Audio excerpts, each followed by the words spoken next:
Alabama Policy Insights welcomes Caroleene Dobson today. She is the Republican nominee for the Alabama Secretary of State, and we are looking forward to hearing from her on her insights on what the Alabama Secretary of State's office can do better on the elections and on business services.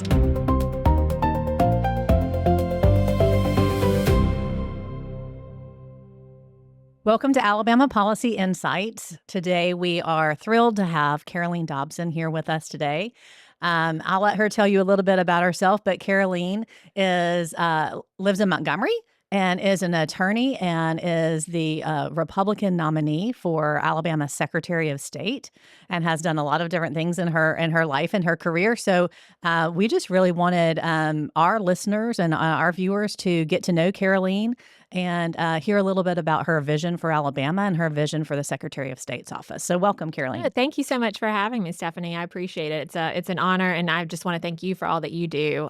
So grateful for your voice and for all of the wins you've been able to accomplish. It's truly so important to me and my family and to all the businesses here in this state too. I think Alabama Policy Institute does not get the credit it deserves for all the victories you've been able to accomplish for small businesses, for families, and just in furtherance of the values that make our state so special. So it's a privilege to get to be here today. I'm Caroleene Dobson. I'm originally from Monroe County, grew up on a farm there in North Monroe County.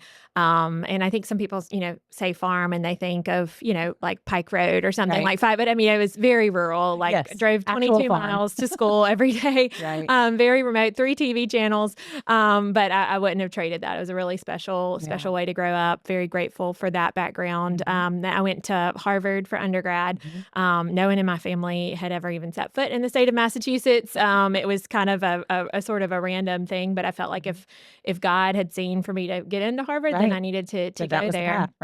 Right. And at Harvard, I was involved with the Harvard Republican Club, with the Institute of Politics. And it really helped me recognize that there are so many people in the country that don't think the way that we do. It made me appreciate why I'm conservative, why I believe in limited government. For the first time ever, I had to defend my faith. Where I grew up, it was, are you Methodist? Are you Baptist? Right. Or in my case, Bapto-Methodo, where I had one parent that was Baptist and one parent that was Methodist. But, it was kind of unfathomable that someone would question the existence of God. And so I had to, again, kind of defend my faith for the first time. And so it was a really isolating experience, a hard experience, but one that I'm grateful to have had, but also made me recognize that I did not want to live in the Northeast. And so I went to Baylor for law school in Texas. I met my husband there. We got married. And then in 2019, we moved back to Alabama.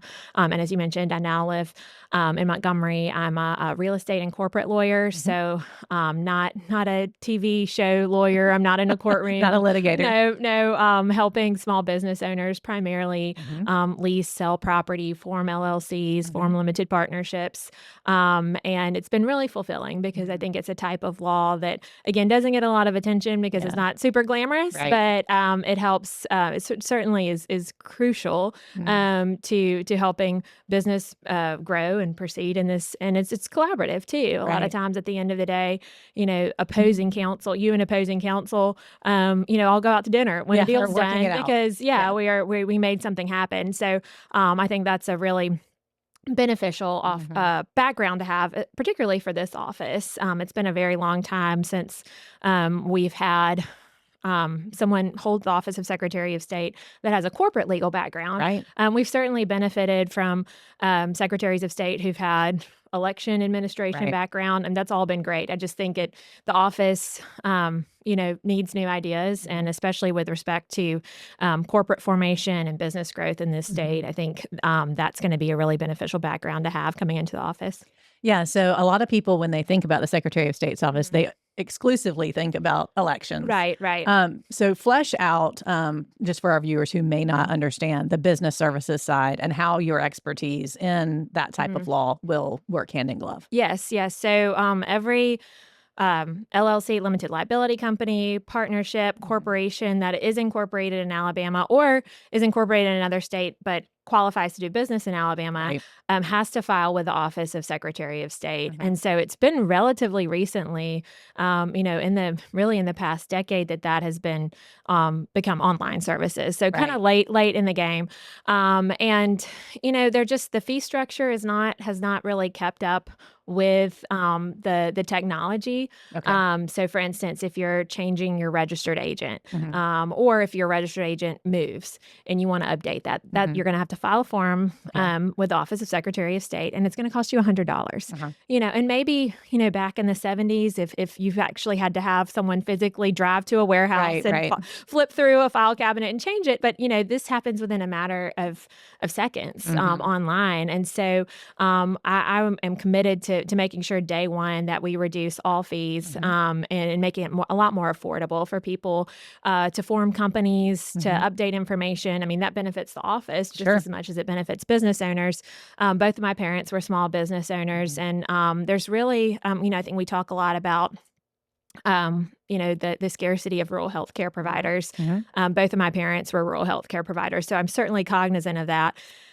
But we don't often talk about just the ecosystem in general. Right. One of the reasons that we have failing rural healthcare in this state is because we don't have a good, strong business base, Mhm. private That's insurers, right. and good paying jobs in these rural areas. And part of that reason is because we don't have a ecosystem for businesses. There's a Mhm. scarcity of attorneys in rural parts of the Mhm. state. There's a scarcity of accountants. Mhm. And so we have currently in my opinion, a Secretary of State's website that people is not really accessible Right. It's and difficult to user friendly. navigate. Yes, and Yeah. so I think for years people have thought, well, I mean, for years people have business owners in small towns have gone to their friend who's right down the street that practices law and says, "Oh, will you file this form for me?" Well, they Right. don't really need an attorney to file the form, Right. and that attorney isn't there anymore. I mean, in so many counties, you're down Mhm. to single digits of practicing attorneys, Mhm. so it's very intimidating, I think, for a lot of small business owners. Right. So my goal is to try to meet more small business owners Mhm. where they are, do everything possible to try to make it easier, and work with this organization too. I'm really very grateful for a lot of the research that you've done Mhm. about how we can improve the business environment for small business owners. But also not ignoring, the ways that we can drive more big business to the state, Absolutely. because I think we're at this moment. The state of Delaware, Mhm. last year lost $3 trillion Oh, wow. in companies and corporations throughout the nation, Mhm. unincorporating from Delaware.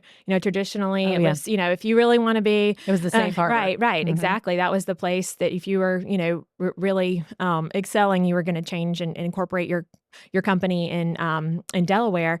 But because of blue state policies, Mhm. because of, we've seen it. Tax structure that's antagonistic towards business Mhm. growth and court decisions. Right.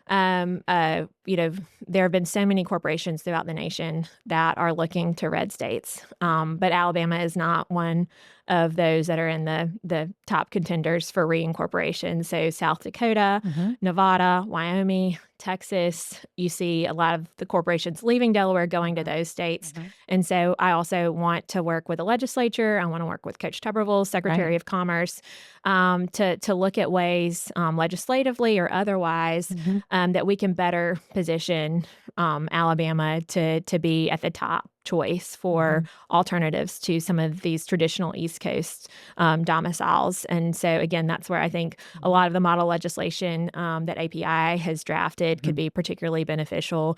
Eliminating the business privilege tax, Right. lowering our state income tax, or eliminating our state income tax. Mhm. We have a unique opportunity because, again, I think a lot of corporations are looking to make a move, Mhm. but we have got to better position ourselves. And so that's business Right. services, again, from the macro to the micro. Mhm. We need to do a better job of being innovative, and Mhm. also messaging that too. Yeah. So Yeah, and making sure that people know that we're open for business, exactly, exactly. I all mean, types. Alabama was recently ranked I think number 1 in land use freedom, Mhm. because, again, some of these states that I think always beat their chest about what a great place it is to do business in Florida or Right. Texas, Right. you still have really high property taxes, Absolutely. and impact fees and more regulation than we do, but we're not sharing that story as well as we should, I think. And I think there's a role, it's not a unilateral role by any means, but there's a Mhm. role for the Secretary of State to Sure. play in trying to drive more business to the state because That's I mean, you have a lot of kids, and I have 2, and, my goal, at the end of every day is, did I do enough today to try to make sure that they have real opportunities Absolutely. in Alabama? The brain drain to Atlanta and Charlotte and Nashville and Dallas is real, and it's really Right. troubling. We've got so many talented young people that feel like they can't make a path, make a viable career here in Alabama, and Right. that's not going to get better unless we do something about it. So, Yeah, that's well said. And I was speaking to a group over this past weekend, and it sounds a little hokey, but it's absolutely true. The reason that I do what I do, and I assume why you're doing what you're doing, is that you want your kids to live here. You yes, want your kids to exactly. have an opportunity to live here, to want to live here, Right, right. and to have that path for Mhm, success. mhm, But it does take incremental change, and it mhm. takes years of work to Right. be able to do that. It Mhm. can't just be immediate. Right, So, right, and we just have to battle complacency too. I mhm. think, I'm like, "Oh, well, this is how you file an LLC, and this is Right, it works fine." Well, maybe it works fine, but other states are getting opportunities because they've been proactive in right. trying to think, "How can we make this even better?" Mhm. And so I think we need, certainly, and this is not to ignore elections. That is the number Right, one priority of the office, and right. having trust in your elections and trust in your elected officials, and that fosters high engagement. That's incredibly important too. But the two Mhm.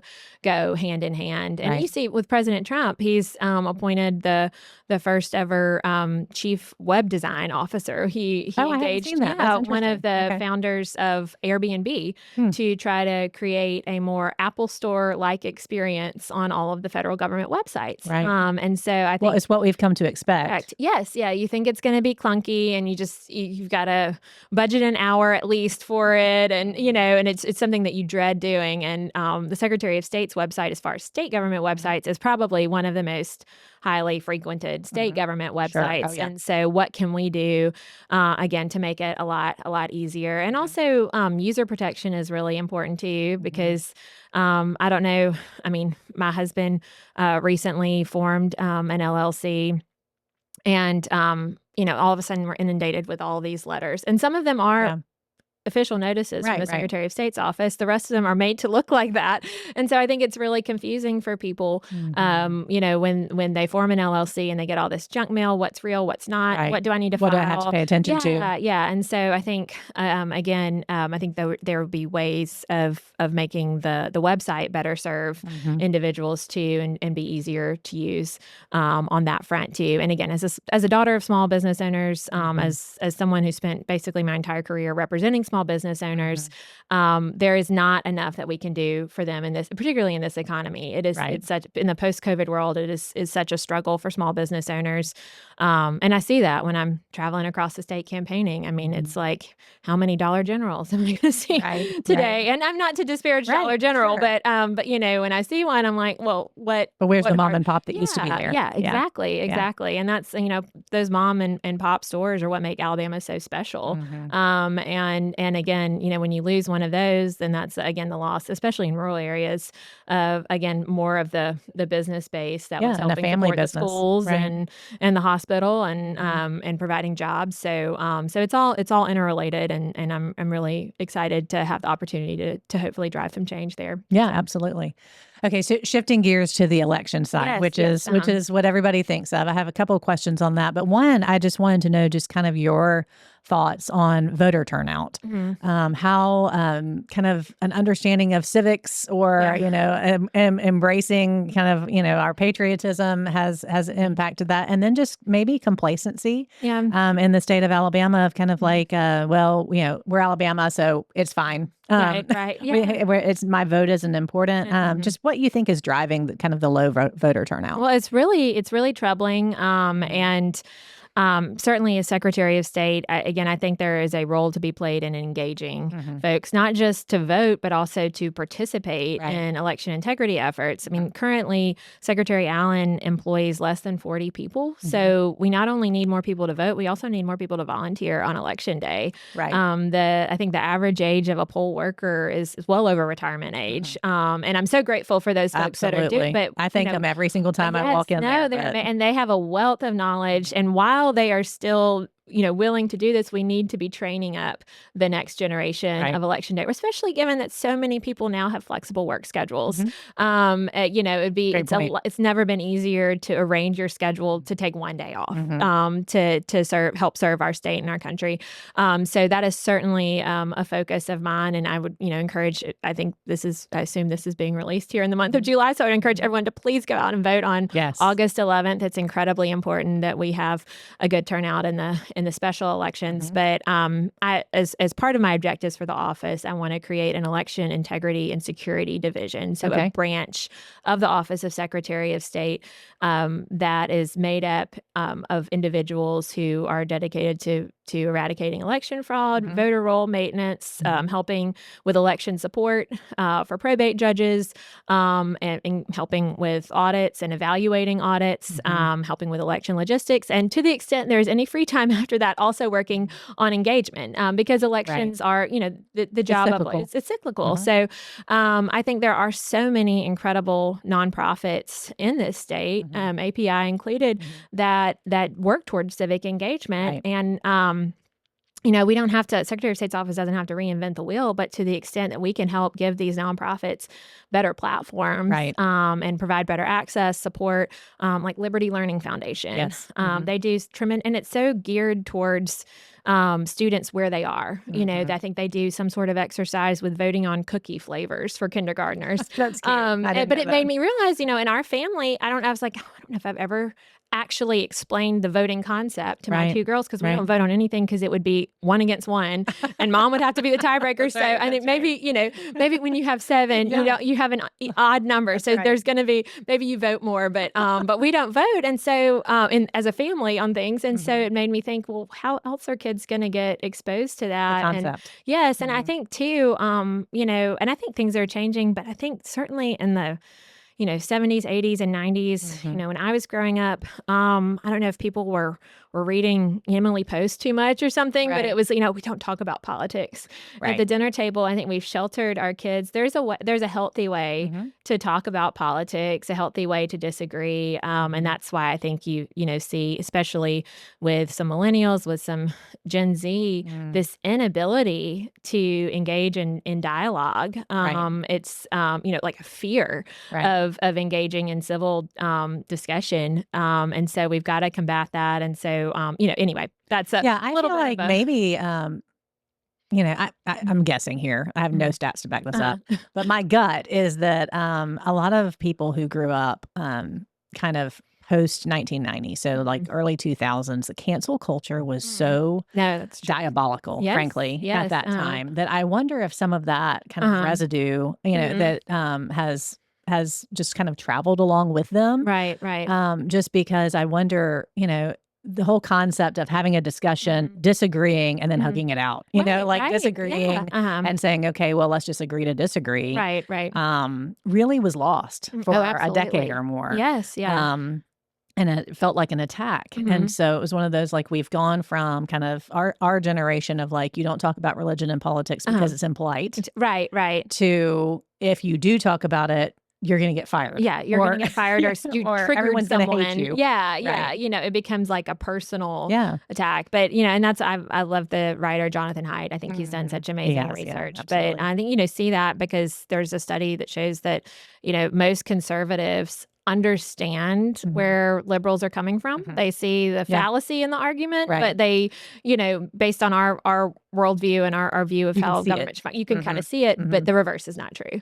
That a lot of folks on the left that cannot fathom why, we would believe in limited government or why we would believe, that inherently our ethical system in this country, our moral code is based on the 10 Commandments, is based on the existence of a God. They cannot fathom that. And so I think you're already on an equal footing. Right.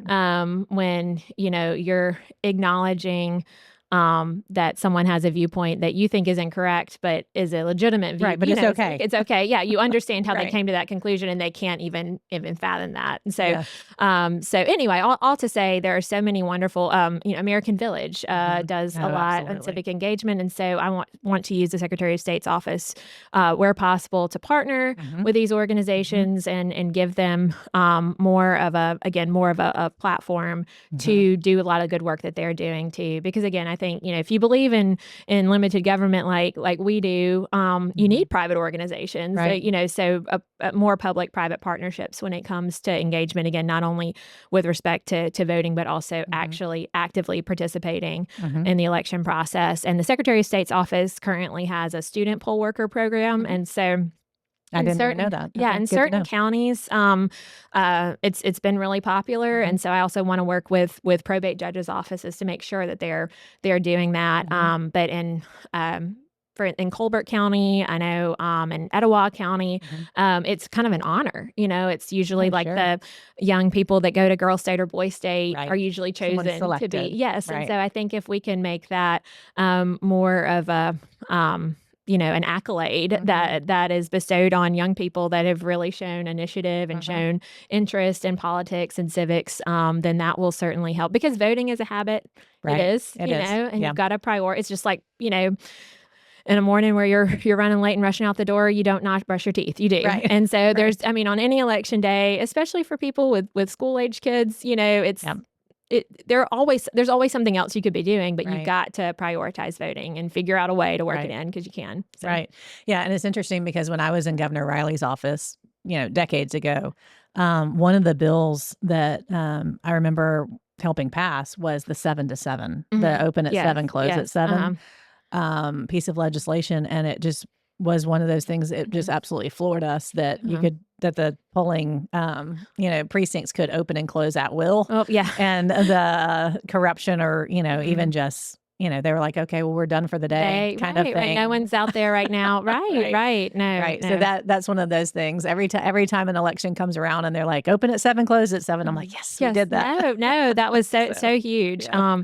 No, and again, I think we certainly need to be encouraging people where possible, of course, to vote on election day. But I also want to, again, kind of form a focus group with those industries where a lot of their membership are healthcare workers that often have to vote absentee, or truckers that are gone, or oil rig long workers. shift. Yes, long shift folks. Yeah, and see, because a lot of times too, the options for voting in person absentee are between 10 and 4. Sure. So it's like, well, if you couldn't vote between 7 and 7 on election then you day, probably can't get there then you between probably 10 and can't 4. get there. And of course, you can always vote absentee ballot by mail, but I know a lot of folks prefer the certainty of going into a probate judge's office, knowing that it's been witnessed properly and that it has been It'll deposited. actually count. Yes, They it'll feel like actually they- count. Yeah, that building that trust. And that's why, again, I think it's really essential that we do have this dedicated branch of the office. So the state of Florida created, they call it an election crimes unit, but it's they have a similar model, and we're one of the first in the nation to do that. And you think about Florida, in Broward County. Yes, Yeah, immediately. You think, they've had to be really proactive when it comes to election integrity measures, and Florida's grown so much, and but I think what's now incredible and really inspiring is that they're a solidly red state. There's never question about, well, where are Florida's electoral college votes going, and they've had people of all types of political persuasions moving to the state. Their blue cities have grown. It's not like they've just had Republicans migrate to the state, but they have really ramped up their election integrity efforts and eliminated opportunities for absentee ballots to be manipulated, for vote counting to be manipulated, and really crack down on fraud. And we here in Alabama, there's always more we can do. And I'm actually headed later this week to the National Association of Secretaries of State conference, and there's a Republican Secretary of State's kind of side conference, and with model legislation for increasing election integrity measures. So there's always more that we can do. I think there's more that we can do to prohibit foreign funding in our elections, as an example. So I'm not saying that we have all the laws we'll ever need, but comparatively, Alabama does have some really good laws. We have paper ballots, we have photo ID at the polls, but we need to enforce, and of course, absentee ballots ballot harvesting now being a felony, but we need to enforce those, and Right. we need to enforce them at all levels and in both primaries. People just need to have confidence that when they go to the polls, that their vote is going to count, and that no votes that shouldn't count are. And so that I think will also help drive engagement when you can build trust in that, because say what you will, certainly all of the fraud that took place in 2020 really eliminated the trust in our elections across the board. Yeah. But even what happened in LA, the LA mayor's race, Right. about a month ago. At all levels. Right.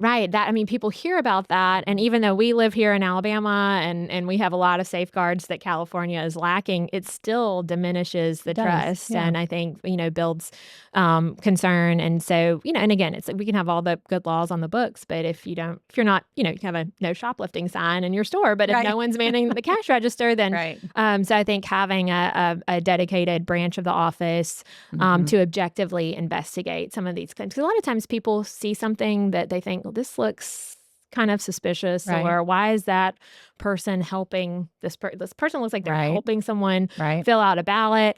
Where do you report it to? Do you call the local sheriff's office? And when we have some of the finest law enforcement there is, but a lot of sheriff's offices, they're dealing with human trafficking. Right. They're, do they have the bandwidth? And in some cases, there may be a conflict of interest. Oh, well, that's, that was my cousin that's on the ballot or Right, something. right. So having an objective office that can then investigate and then work with the attorney general's office, work with district attorneys to actually follow up and prosecute if needed, I think it's going to be huge to deterring some of the election fraud we've seen in the past. And in my home county of Monroe County, Frisco City, municipal elections this past August, the quote unquote winner, in the race, 37% of the votes cast were via absentee ballot. Oh, wow. The statewide average is like 7%. Okay. And of those absentee ballots cast, 90% of them were witnessed by the same person.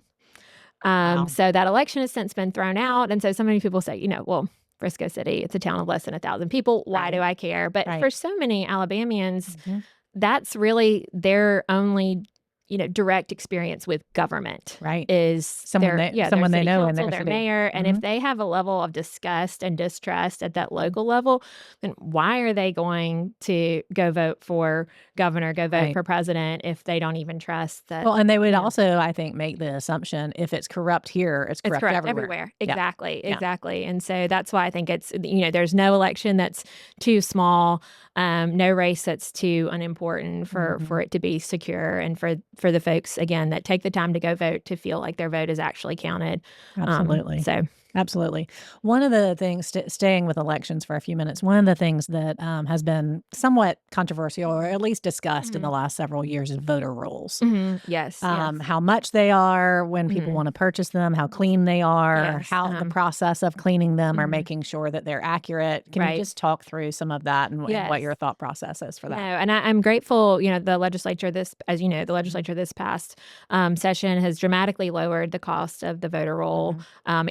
It can be set at no more than $1,000, which is still high, but what used to be 1 cent per voter, which ended up being about $38,000. So I think increasing that access, that legislation also made sure that there was enough information for election integrity groups to be able to identify if someone is 120 years old and on the voter rolls, but without sharing too much information, because I think, the concern was, lowering the cost. We certainly don't want, telemarketers buying that, now that it's $1,000, buying that information, and then, or people engaging in identity theft. So I think the legislature did a good job with that, but there's still so much more that can be done. I want to work with our registrars, our county registrars, to make sure that they have the support that they need, because in some counties, a lot of counties, they're funded by the county commission. And so you have some counties that absolutely prioritize election integrity and are giving the registrars the funding that they need to do the voter roll maintenance. But in other counties, you don't. And so I want to make sure that we've kind of restructured that to make sure that registrars have the support that they need, that registrars have the training that they need. There's currently no certification or training for official training for registrars. At one point, Auburn did some voluntary training, Okay. and so I'm talking to the president of the Registrars Association is Sydney Dean, a registrar up in Madison County. Mhm. She's fantastic, but certainly not making it cumbersome Right. or more difficult on registrars, but providing them with some basic training Mhm. that will make their jobs easier Mhm. and make it a lot easier to maintain our voter rolls. Also, facilitating more communication among county officials. Mhm. Making sure county coroners can get timely death records to our registrars. I mean, Mhm. 58,000 on average, 58,000 Alabamians die every year.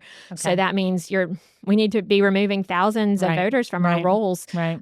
every year. Again, excited to attend this national conference. I want to partner with more Mhm. And see other what the best states. practices Yeah, are. see what the best practices Mhm. are. Make sure we're identifying voters that did live in Alabama but have since Mhm. moved. Mhm. And then also working with the legislature, I think there's more that we can be done on the voter registration side Mhm. to provide more proof of citizenship, identity, and residency when Mhm. you register to vote. Mhm. Because currently, again, I think it's wonderful that you have to show voter ID when you go to vote. Right. But if someone has ended up on our voter roll that doesn't belong there Mhm. and they have I a mean, driver's right. license, they can Right. still vote. And so, and then also too, when you get into municipal elections, you hear all the time about, you know, in with an upcoming contentious mayoral's race, Mm. Fort Deposit, Alabama, for Mhm. instance, there were 300 more registered voters than there were residents of the town. And so, these are people that are living Alabamians. They are U.S. citizens, but Sure. they don't reside where they say they Right. do. Right. And And they so, just haven't updated? yeah, and I just haven't or they claim that they put in a valid address Mhm. for where they reside, but it's a deserted building. It is a Gotcha. valid with the mailbox. Right. And so ways that we can kind of, I guess, close some of the loopholes. Mhm. And there's some out of state activist groups that some George Soros funded Mhm. groups Mhm. that try to manipulate these rules to sway, again, kind of more local elections, state house elections. Right. Right. There was a notorious case, I think, almost about 10 years ago of, like 60 people being registered to vote, allegedly living in a In house one in house. Bessemer. Right. Yeah, Right. that was Yeah. abandoned. What can we do Mhm. legislatively Mhm. I mean, certainly not prohibit access to voting, but Right. how can we provide more proof of citizenship identity before you even get on our voter rolls, Mhm. so that it's not a question on election day. A poll worker is like someone's, their name's on the voter roll, they have a driver's license, Right. There's what am I really supposed to nothing that they do? can do. Yeah. Yeah. So I think that will certainly make it easier on our election day volunteers Mhm. if we can close some of those loopholes as well. Yeah. Interesting.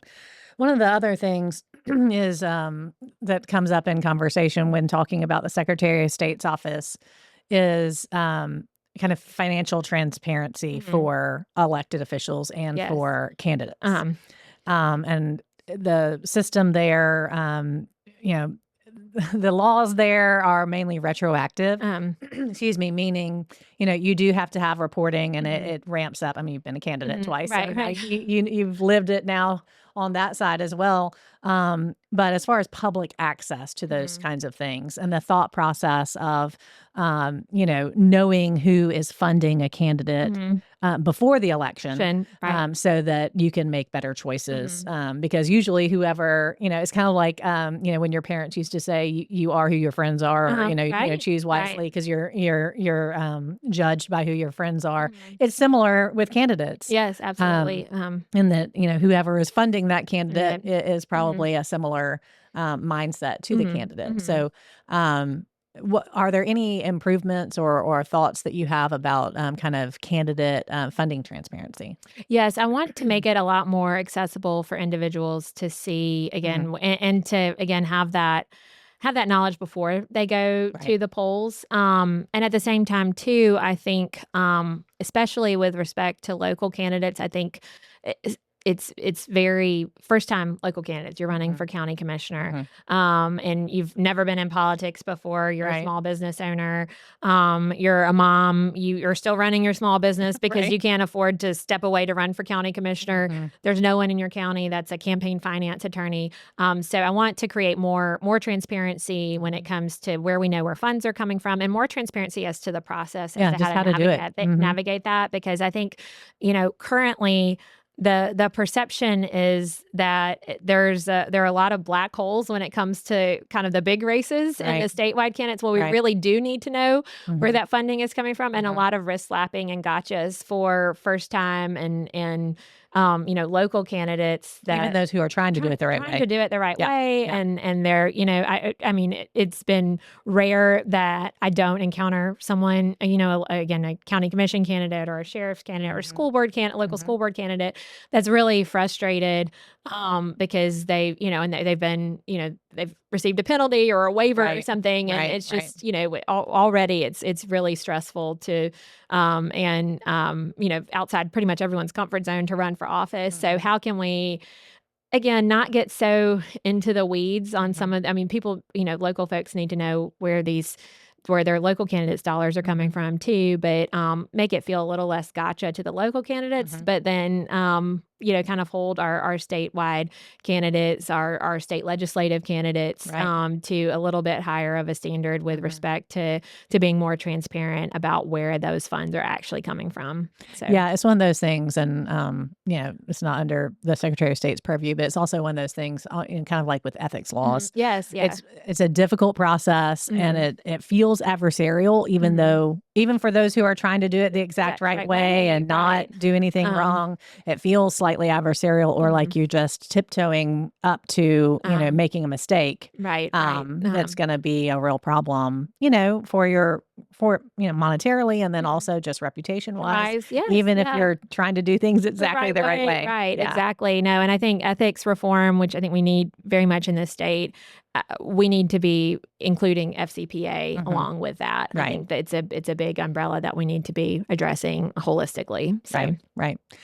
So being Secretary of State, you have to kind of balance you're managing the office. You're also, advocating for policies to improve the office.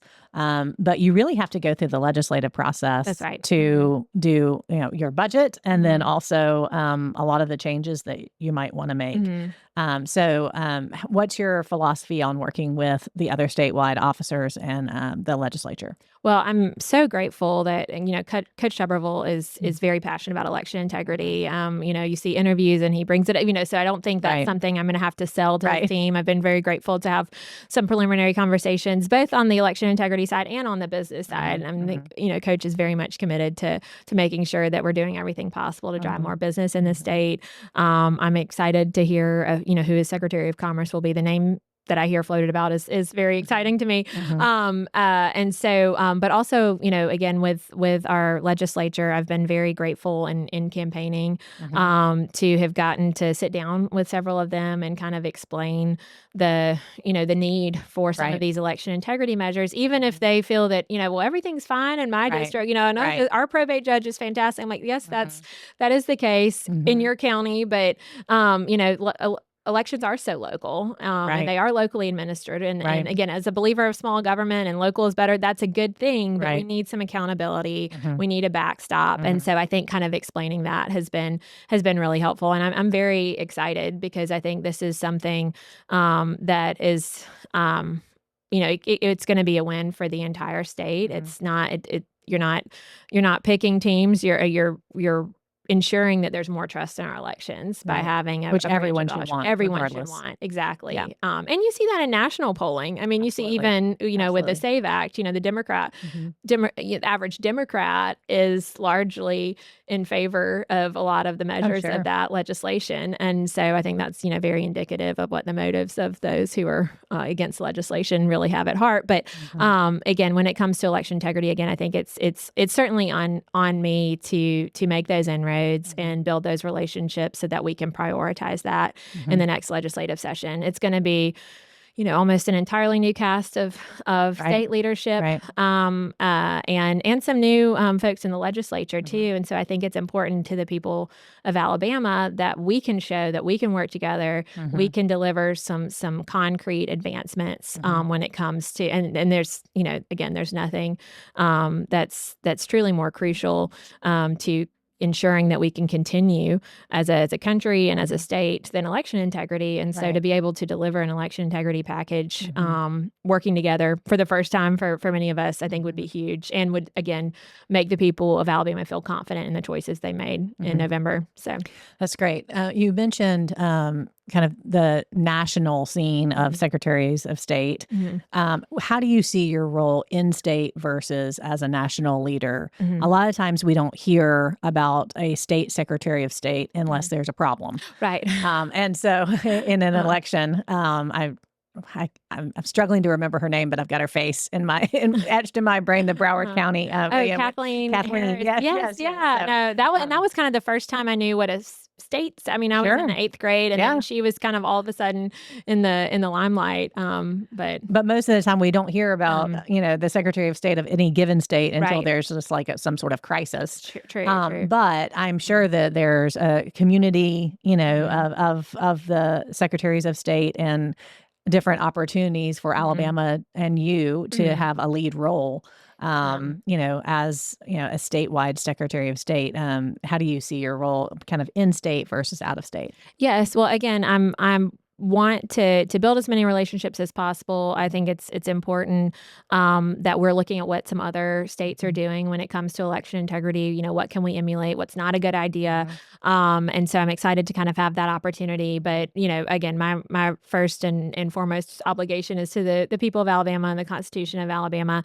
I'm headed next month to the probate judges conference. Okay. So want to make sure that again our probate judges feel like they have the support that they need, and Mhm. also that they understand too that it's really important that we follow the law in Mhm. Alabama. Mhm. I think so many probate judges have to handle so much, especially in rural counties, Right. without a lot of resources. So I want to make sure that they know that our office is going to be committed to providing the Mhm. resources that they need. I also want to work more with municipalities. It's really unclear. Mhm. Um, kind of what the role of Secretary of State is with respect to municipal elections, because Mhm. the Secretary of State of Alabama is the state's top election official. Right. But there's really no statute that provide, what support can we provide in Mhm. municipal elections, Where and are the so needs? where are the Mhm. needs, and so municipal elections are run by city clerks, and Mhm. so I also want to create that dialogue, and ensure that that we can play a role in providing the support Mhm. needed, then that make information more accessible to the Mhm. voters, because I think there's a lot of confusion. I know there's a lot of confusion this past municipal election in August. A lot Mhm. of people drove to, these are people that, they're prioritizing They're voting, trying to do, and yeah. they drive to the precinct that they voted in the presidential election, and no one's there, and they don't Mhm. realize that, or they don't know if they're, I mean, so many towns and communities, mine included, in Monroe County, no one knows where the actual city lines are. Are Oh, you, yeah. are you a resident city? Are you not? So Right. if there are ways that, again, certainly not trying in any way to overextend the authority of the Secretary of State's Mhm. office, but if there are ways that our office To can get provide information out. information Sure. out for voters just to make it easier for them to participate. Yeah, my Right. husband laughs. So I grew up in Beatrice, but actually grew outside the city limits of Beatrice. And so as you drive into town, The it says, suburbs of yes, the Beatrice. suburbs of Beatrice. As you drive into town, it says enter police jurisdiction. Okay. And so my husband, who And that's did how not you grow up, know. You're like, okay. yeah, and he didn't grow up in Alabama. He's what does that mean? Right. Like you can just commit any crime outside, like you're in no Stand man's land? outside Yeah. outside the What does sign. that mean? So, but even then, it's just a sign. I don't know if it's actually placed Right. like correctly, Yeah, So who there's a knows? lot of, I mean, the League of Municipalities, I was visiting with some folks there, and they said Mhm. on this past August 25th, they Mhm. received over 1,500 calls from Wow. people, and they're Just they're confused. not a Just government agency right, right, either, and right. so again, I just certainly I have no intent of overstepping Mhm. my bounds, but trying to provide some support Mhm. for municipalities, and also a lot of municipalities use county equipment. Mm. for elections. Again, this is very much in the weeds, No, but I mean, but it's all there's, multi-layered. that really truly just depends on, if the probate judge is willing to loan their equipment to a city, because Right. a lot of these, cities, small towns, they can't afford to have their own Right. poll pads. And, so, kind of helping provide some protections there, Mhm. Mhm. compensating, Mhm. county employees for the training, providing some liability protection, Sure. might encourage, Mhm. county, off officials to be more willing to participate. Because I think Mhm. some are like, "Well, I wanna help you out, but if But something goes wrong, right. I don't wanna get sued," Right. understandably. And so, just helping to kind of facilitate some of those relationships too. Mhm. So That's interesting. Yeah, I think that most voters are just kind of random people who don't work in mhm. this area, Mhm. Right, are right. like elections are elections, but they're Right, really right. not. No, no, they're They're all they're very different. multi-layered. That's right. They're multi-layered, and it's one of those things that, when things go wrong, Mhm. everyone calls you. Right, right. But it's Mhm. not necessarily something that you were even something that the Aware of, Secretary right. of State was even administering. Administering, right. Mhm. So that's interesting. Uh-huh. You've been campaigning a Mhm. lot, over the in your life over the last year and a half or so. Uh-huh. I'm curious, and I'm sure you've met, thousands upon thousands Mhm. of people, and you're a people person, and, I'm sure you've enjoyed that. But what's kind of the number one concern Mhm. that, or just sentiment that you hear the most often when you're, kind of traveling around, and Mhm. just of the public's perception of Alabama and how things are going? Yeah, I think people, there's just a fear of losing what makes us unique and what makes us special and what makes Mm-hmm. us, a godly place to Mm-hmm. raise our kids. Mm-hmm. And whether that's, whether I was in Limestone County on Saturday, and there's that kind of underlying fear because things are changing so rapidly and Right. there's so Lots of much people moving growth. in. And when Mhm. the Thursday before that, I was home in Monroe County, and there's a fear because population is declining, and Right. the hospitals are downsizing, and businesses are closing, and but that there's still that fear because it's how can I give? I'm so proud and grateful to have had. A childhood in Alabama, and Mhm. how can I give that to my kids? How Right. can I ensure that they can give that to their kids? And so, and I think we are truly on the cusp of a lot of opportunity. Mm. And again, with that comes, the concern to promote growth, but do it in a way that protects our values, Mhm. and witnessing other states that have traded growth, for a loss of core Mhm. values. And so that, I mean, I'm so grateful that Alabama, still is such a state of faith, Mhm. of, wherever I am. I mean, there's hardly a day that goes by on the campaign trail when someone doesn't offer to pray for me, and that's Yeah. just, such a blessing. But we can't lose that. And Right. so I think if we, continue to elect, godly people, obviously myself very much included, we're all sinners, but people that are striving, Mhm. to try to live like Jesus lived, and Right. making decisions, with that at the core, Mhm.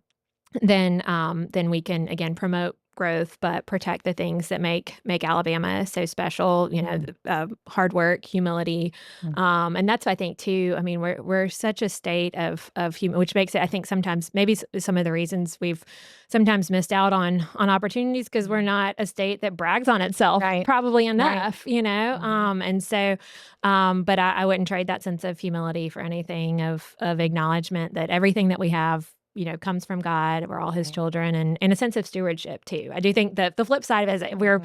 we are probably maybe, we're good on the humility, but we also, because of that, we're stewards because we know that, It's not ours. it's not ours, Mhm. and we have a responsibility, to not just, enjoy it, use it, but to make it better, to leave it better than we found it. And that's Mhm. why, again, the brain drain is so troubling to me because, Yeah. you've got these young people that are so talented. And yes, maybe you could have an amazing life being a radiologist in Nashville, but think Mhm. about the impact you could have if Right. you In your were home state. Mhm. a radiologist in Livingston, Right. or so that's why, I've had the opportunity to, be at Alabama Girl State, Mhm. and, without, um, trying to be preachy, but just encourage, sure, if you go to school out of state or you travel out of state or maybe you work out of state for a time, but Sure. know that there's always a place for you in Alabama, and that And that we Alabama need could you. really benefit, Yeah. from the gifts that God's given you. So yeah, it's again just been such a blessing to get to see so many parts of the state and meet so many wonderful folks. So I'll bet. I'll bet. Well, yeah. thank you for putting yourself out there for Oh, well, public service thank you, because and it's difficult. well, it is, but it is all. Thank you so much for all of the research that you do. I can't Yeah. tell you Thank how you. often it's you can believe in the platform that you believe in, but then when you have API with the statistics to back it up, especially I was the Republican nominee in the 2nd Congressional District in 2024. And so being up against in a competitive general election, Absolutely. up against a Democrat, to have the facts that you provided was really beneficial to be a fact checker, Right. to eliminate the fake news. Right. So I think folks don't fully appreciate too just how vital the work and the research I and the appreciate you saying legislation that. that y'all do is. We have a strong team, and we Yes. all walked into a really strong foundation. So Well, it's not very- just those of us sitting in the chair, No, but it's I appreciate you important. saying So that. For sure. no, I appreciate it. And I think this fall too, turnout is so important I agree. because we've got, based on the turnout of the primaries, there are now some state legislative positions that folks thought were going to be Kind of a given. question Republican that may not be. And Right. so it's we can't just say, oh, that's why I hear people, why are you still campaigning? Right. You're the Republican nominee. Right. It's kind of a given. It's like, well, nothing's a given Right. in politics, Right. especially Alabama politics. That's right. But also if my campaigning helps remind people to get out to vote, Sure. that's going to have a positive benefit for down ballot races as well. So Yeah, absolutely. That's smart thinking. And sacrificial and well, servant well, nature. again, so I I also, appreciate again, with elections also being so locally administered, it. it's kind of a fact-finding mission too. Oh, sure. Because you can kind of see what some counties are doing well. Again, with the student poll worker program, I've been amazed at what Colbert County and Etowah County have done. It's like, what can we emulate? But also in some other counties, you hear about where there may be some issues, and so it's kind of incumbent on me in order to prepare for the office. So it's beneficial to me to campaign. Absolutely. But, Well, thank you so much for coming on Yes, with us. thank you for having me. No, I appreciate it. It's been a real pleasure. Well, likewise. Thank you. Thanks, everybody, for listening in to Alabama Policy Insights with Caroleene Dobson, and we will see you next time. Thank you so much.